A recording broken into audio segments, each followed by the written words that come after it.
Pinagpala ka ba o kahabag-habag? Ito ang pagmumunian natin ngayong araw. Holy Spirit, make my heart open to the Word of God. Make my heart open to goodness. Make my heart open to the beauty of God every day. Amen.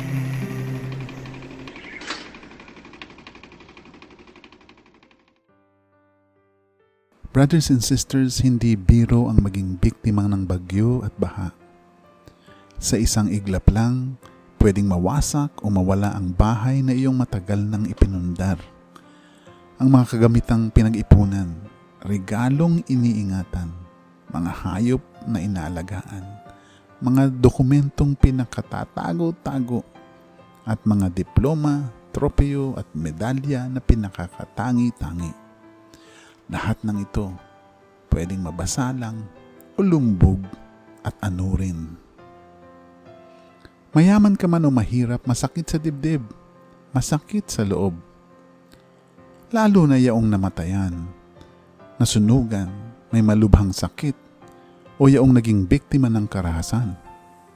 At mas lalo pa, yaong sa araw-araw, wala na yatang katapusan ng dusa, kakulangan, ang utang, ang gutom, pagod o lungkot.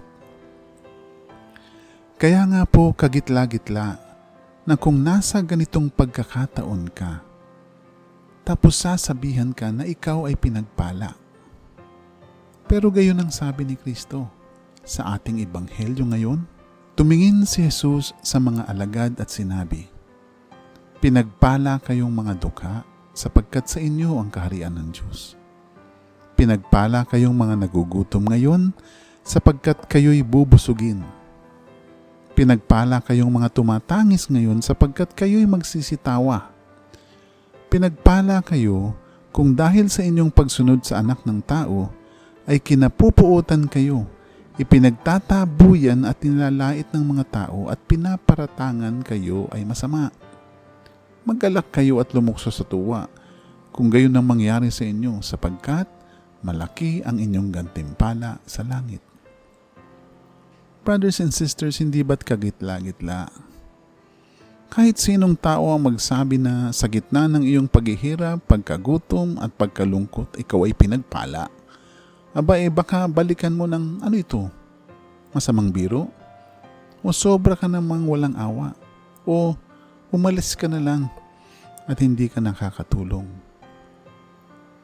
Pero pansinin po natin, ang nagwiwika nito ay hindi lang tao, kundi si Jesus, ang Panginoong Jesus. Ang nagsasalita ay si Jesus na maawaing Diyos, si Jesus na mapagpagaling, si Jesus na bukas palad, si Jesus na mapaghimala, si Jesus na mahabagin, si Jesus na mapagmahal. Siya ang nagsasalita, kaya't ang sinasabi niya ay totoo at katotohanan. Pansinin pa po natin na ang sinasabihan ni Jesus rito ay hindi kahit na sino lang na mga dukha o nagugutom o nalulungkot. Ang sinasabihan niya ay ang kanyang mga alagad. Ang mga alagad na ito ay nananalig na ang lahat ng bagay sa daigdig na ito ay hindi na magtatagal. For the world in its present form is passing away, ayon nga sa ating unang pagbasa sa unang Korinto. Ang mga alagad na ito ay nananalig na meron at merong bukas. Meron at merong kinabukasan. Meron at merong langit. Meron at merong buhay na walang hanggan. Merong kaharian ng Diyos. Merong Diyos na siyang may akda ng lahat. Para sa mga alagad ni Kristo, ang langit, ang buhay na walang hanggan ay nagsimula na at nangyayari na dito sa lupa. Sabi nga ni Pope Benedict XVI, "This justice and this beatitude are realized in the kingdom of heaven or the kingdom of God which will be fulfilled at the end of times, but which is already present in history. Sila ang pinagpala. Ang pinagpalang dukha ay yayaman sa pagkakamit niya ng kaharian ng Diyos. Ang pinagpalang nagugutom ngayon ay mabubusog. Ang pinagpalang tumatangis ngayon ay magsisitawa. Brothers and sisters, mahal ng Diyos ang kanyang mga alagad. Kilala niya ang bawat isa sa kanila. Alam ng Diyos ang pinakamainam para sa kanila.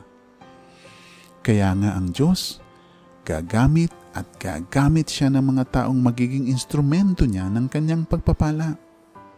May tatawagin lagi siya para tumulong sa mga dukha, magpabusog sa nagugutom, magpasaya sa mga nalulungkot, at magbigay hustisya sa mga naaapi. Pareho niya silang pagpapalain. Yaong ang pag-asa ay nasa sa Diyos, at yaong mga nagpapasalamat sa pagpapala ng Diyos sa pamamagitan ng pagiging bukas palad sa iba. Sa tuwing may bagyo po at pagbaha, naaalala ko ang kwento ni Brother Al Arisgado. Dating maralita, nakatira sa squatters area, gumagawa ng mga religious articles na inilalako niya sa mga jeepney drivers pang display sa pampasaherong jeep. Minsan, ayon sa kanya, may malakas na bagyo at malawakang pagbaha, kaya tigil ang pasada. Wala tuloy bumibili ng kanyang inilalako. Wala siyang kita. Maging pamasahe man lang, pauwi, wala siya. Naiiyak na lamang at umusal ng dasal si Brother Al. Ngunit biglang may lumapit sa kanya na tindero rin. Nang malaman nito na wala man lang pamasahe pauwi si Brother Al, binigyan niya si Brother Al ng kalahati ng kung magkanong pera meron siya. Sapat para sa pamasahe ni Brother Al at pambigas at pangulam ng kanyang pamilya. Binalikan ni Brother Al ang taong ito, pero hindi na niya nakita pa. Para kay Brother Al, ang Panginoong Hesus ang may gawa nito.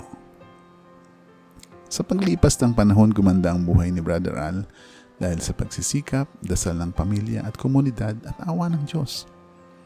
Nakagagawa na siya ng mga magagandang imahe at iba pang religious articles para sa tahanan at sisimbahan. Habang patuloy naman siyang naglilingkod sa simbahan at sa CFC. Ngayon si Brother Al ay isa na sa pinakamalaking manufacturer at distributor ng religious articles sa Pilipinas. Brothers and sisters, nawa ay magpatuloy tayo sa pagiging alagad ni Kristo Jesus. Pinagpala niya tayo sa ating kahirapan, pinagpapala pa rin niya tayo sa ating kaginhawahan. Pinagpapala niya ang lahat ng kanyang alagad dahil sa kaalaman ng mga ito na lumilipas ang lahat ng bagay sa daigdig. Mamuhay nawa tayo na naghahanda patungo sa buhay na walang hanggan ang kaginhawahan dahil nasa piling tayo ng ating mapagpalang Diyos. Sama-sama po tayong manalangin sa ngalan ng Ama, ng Anak at ng Espiritu Santo. Amen.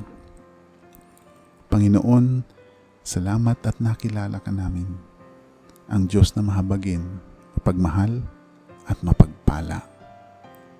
Salamat sa lahat ng pagpapala, lalo na sa panahon ng aming kahirapan, kagutuman, kalungkutan at kawalan ng katarungan. Salamat sa lahat ng kung anumang bagay na mayroon kami ngayon. Salamat din sa lahat ng kung anumang bagay na wala kami ngayon. Nawa ay maalala lagi namin na ang lahat ay lilipas din maliban sa iyong pagmamahal sa amin. Huwag po ninyong itulot na mapalayo ang aming pamilya sa inyo. Tanggapin po ninyo kami bilang inyong mga alagad at gawin po ninyo kaming mga instrumento rin ng inyong pagpapala. Amen. Sa ngalan ng Ama, ng Anak, at ng Espiritu Santo. Amen.